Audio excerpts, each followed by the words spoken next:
Welcome to Pakistani real reaction. तो कैसे हैं आप सब? उम्मीद है आप सब बढ़िया होंगे, मजे में होंगे, खुश होंगे, आबाद होंगे। मेरा नाम है मुदस्सिर, मैं मुबशिर। सो गाइस, आज की वीडियो काफी ज्यादा औसम है और ये इस टॉपिक पर हमें बात करना खुद भी ज्यादा पसंद है, बाइक्स के मामले में। तो आज हम देखेंगे India bikes versus Pakistani bikes, मतलब इंडियन बाइक्स और पाकिस्तानी बाइक्स के बारे में कंपैरिजन करेगी हमारी Pakistani public. Best selling and price comparison, Pakistani public reaction. मतलब आज हम इंडियन और पाकिस्तानी बाइक्स का मतलब कंपैरिजन कराएंगे। मतलब ये एक वीडियो है, इसमें कंपैरिजन होगा लोगों से। लोगों की राय ली जाएगी कि इंडिया के बाइक्स बेहतर हैं या पाकिस्तानी। हमारे बाइक्स आपने देखे में उड़ते हुए सांप और वो वाले बाइक्स हैं, और इंडिया में काफी अच्छा डिजाइन होता है। भाई अभी हंसी कंट्रोल कर रहे हैं क्योंकि है बात है ये वाली। तो यार गाइस, ओरिजिनल वीडियो का लिंक मिल जाएगा आपको डिस्क्रिप्शन में। इनका चैनल लाजमी सब्सक्राइब कीजिएगा, बहुत ही अच्छा इनका कंटेंट है, इनका लाजमी चैनल सब्सक्राइब कीजिएगा। तो बिना किसी देरी के देखते हैं, काउंट डाउन करते हैं 3 2 1 एंड स्टार्ट। अस्सलाम वालेकुम guys, this is your host Mohammad Umar. So guys, welcome back to my channel, you are watching popcorn.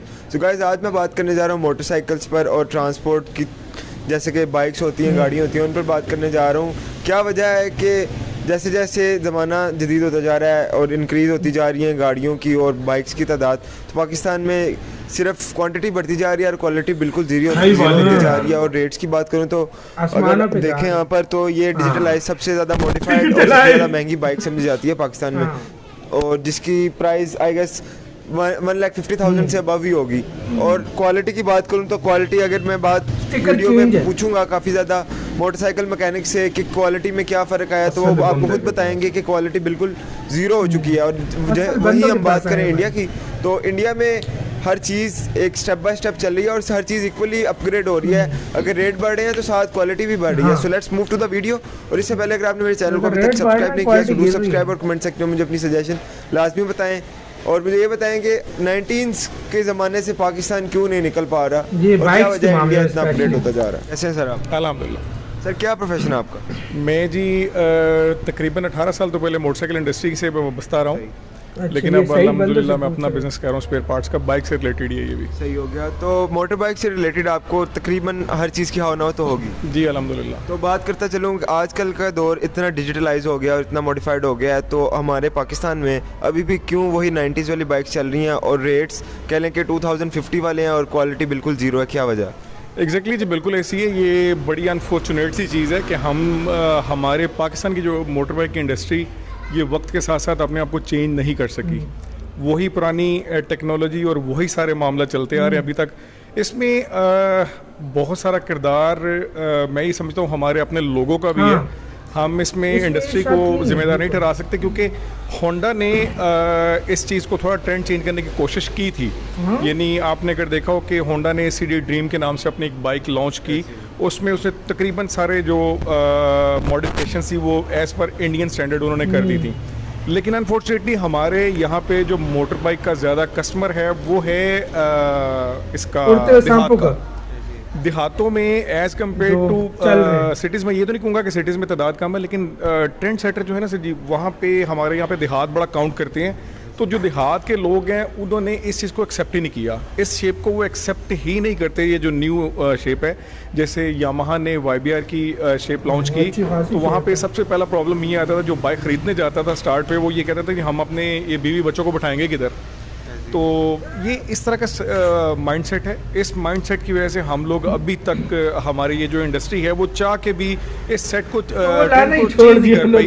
जिस तरह के अभी आप देखें कि इंडिया में, बिल्कुल हमारा साथ ही नेबर है, इंडिया में इस चीज़ को बाकायदा तौर पे उन्होंने मॉडिफाई भी की है और बहुत सारी चेंजेस वक्त के साथ साथ वो करते आ रहे हैं। लेकिन हमारे यहाँ पे अनफॉर्चुनेटली वही स्टैंडर्ड, वही बल्कि क्वालिटी जो मैं कहूँगा वो क्वालिटी तो बहुत ज़्यादा डाउन चली गई है। इसमें होता यूँ गया कि बहुत सारी कंपनीज़ इंक्लूडेड जापानीज़ कंपनीज़ भी वो अपने रेट्स को इंक्रीज़ करती गई हैं और जो क्वालिटी का स्टैंडर्ड था उसको लो करती गई हैं।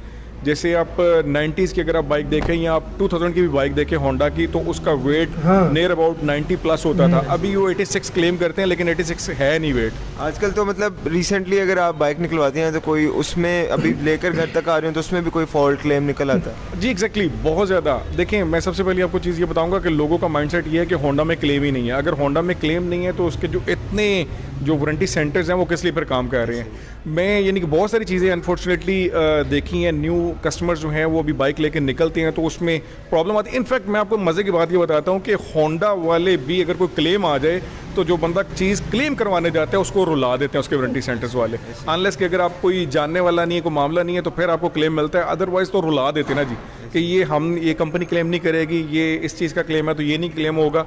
तो ये इस तरह के प्रॉब्लम्स हैं। इस तरह ही अपना क्या कहते हैं, जैसे चाइनीज़ हैं तो चाइनीज़ को मैं अभी जिम्मेदार ये ठहराऊंगा कि चाइनीज़ ने आफ्टर सेल सर्विस के ऊपर काम किया ही नहीं।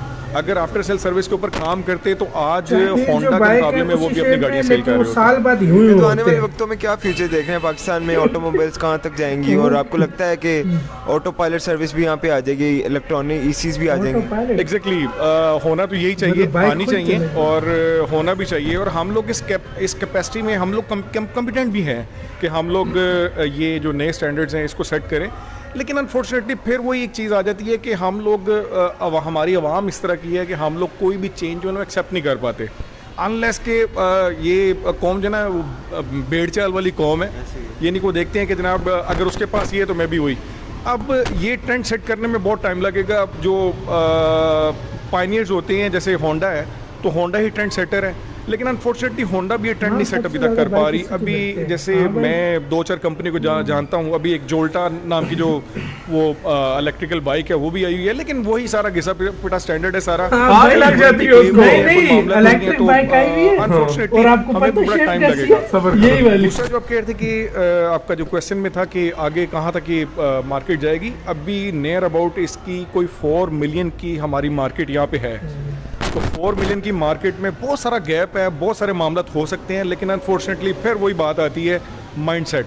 हमारे अपने लोगों का माइंडसेट ही अभी लोग यही उसको सांप चेंज को prefer कर एक्सेप्ट रहे करने के लिए तैयार ही नहीं है। ये तो आपको लगता है कि मतलब कमिंग टाइम में हम इंडिया को बीट कर सकते हैं ट्रांसपोर्ट में? Not at all, not at all, बिल्कुल भी नहीं कर सकते। बहुत दूर हैं। बहुत दूर हैं हम उनसे, बहुत दूर हैं हम उनसे, 50 साल दूर हैं। वजह ये है कि वो बहुत बड़ी एशिया की मार्केट है और हम लोग उसके करीब भी नहीं हैं। तो उन लोगों के जो लोग हैं वो यानी कि जिनके वहाँ पे कंपनीज हैं वो चीज़ स्टैंडर्ड सेट कर देती हैं और लोग उसको एक्सेप्ट करते हैं। लेकिन हमारे अनफॉर्चुनेटली वही है कि मैं इनफैक्ट आपको भी कहूँगा ना कि यार ये CD ड्रीम आप ले लें, ये होंडा स्टैंडर्ड जो रेगुलर है वो छोड़ दें, तो आप भी शायद मिसकंसेप्शन बन चुकी है। मिसकंसेप्शन बन चुकी है। दूसरा रीसेल बड़ी डिपेंड करती है, रीसेल की वजह से भी यानी बंदा जो लेता है कहता है हमारा होंडा लेंगे, ये सांप है ना जी, ये चेंज नहीं हो बिकेगी पाया। अच्छी। सही हो गया। तो मुझे काफ़ी ज़्यादा व्यूअर्स इंडिया से भी देखते हैं लाइक जो जिन्हें टेक्नोलॉजी में इंटरेस्ट है और टेक में इंटरेस्ट है। So any message for the people across the border? Definitely जी, मैसेज तो यही है कि सबसे पहले तो कंपनीज को मैसेज दूंगा कि खुदारा लोगों पर रहम करें, जितना आप लोगों ने रेट इंक्रीज कर दिए हैं उस तरह की क्वालिटी भी आप प्रोड्यूस करें। And the other thing is कि अगर we have to compare ourselves with any other country, so we should have to maintain our standards, we should have to maintain our trend, कि हमें भी नए trend के साथ साथ चलना चाहिए। मैं तो यही मैसेज। बिल्कुल, इसी के साथ हुई गाइस ये वीडियो खत्म। ओरिजिनल वीडियो का लिंक मिल जाएगा आप लोगों को डिस्क्रिप्शन में। बहुत अच्छी इन्होंने बातें की हैं। देखो यार, जो जिसको इस चीज के बारे में पता होता है वो अच्छी इन्फॉर्मेशन देता है। देखें, ये तो इनके पास एक अच्छी नॉलेज थी, मतलब एक टाइम पे आए थे, लेकिन लोग क्या है, लोग कहते हैं कि अच्छी माइलेज दे, सेफ्टी हमें घंटा फर्क नहीं पड़ता।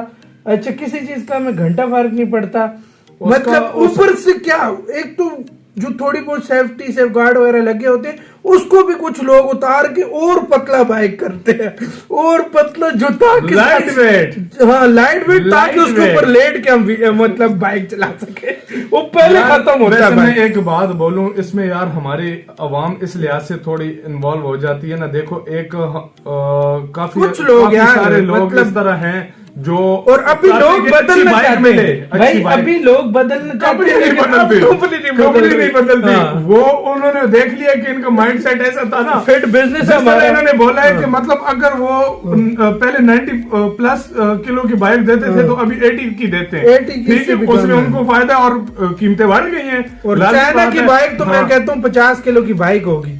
वो बाइक क्या है, वो कबाड़ है, वो साल बाद हिलती है। लेकिन मैं एक बात बोलूं, अगर हमारी अवाम सिर्फ ये पक्के, मैं कहता हूँ दिल से पक्का इरादा कर ले कि यार अभी हमने इस तरह की बाइकें नहीं लेनी, तो देख यार मुझसे लेकर कर ले लो, प्राइस भी कम हो जाएंगे, उनकी क्वालिटी भी इंप्रूव हो जाएगी और उनकी शेप भी इंप्रूव हो जाएगी, शेप भी ठीक कर देंगे। बिल्कुल, इंडिया में देखो इतनी सस्ती बाइक है, उनकी शेप्स कितनी प्यारी है। देखिए तो इंडिया जो भाई ने बात की है ना सर ने कि 50 साल आगे, मैं बिल्कुल सहमत करता हूँ। उनकी वो उस दिन खाली टीवीएस की हमने बाइक पे राइड किया था, तो हमारे होश उड़ गए थे। वो वाकई में। 125 में 45,000 रुपए की, 41,000 रुपए की। नहीं, वो मेरे ख्याल में 60 के 65,000 रुपए की थी। एक अपाचे की बाइक थी 41,000 रुपए की। सस्ती है, बजाज की भी 40,000, और उनकी शेप है और उनकी माइलेज देखो, हैरान रह जाओगे। गाइस आप लोग क्या कहते हैं, अपनी राय हमें कमेंट सेक्शन में दें। इधर वीडियो खत्म करते हैं, अपना बहुत ज्यादा ख्याल रखना। तो यार बाय।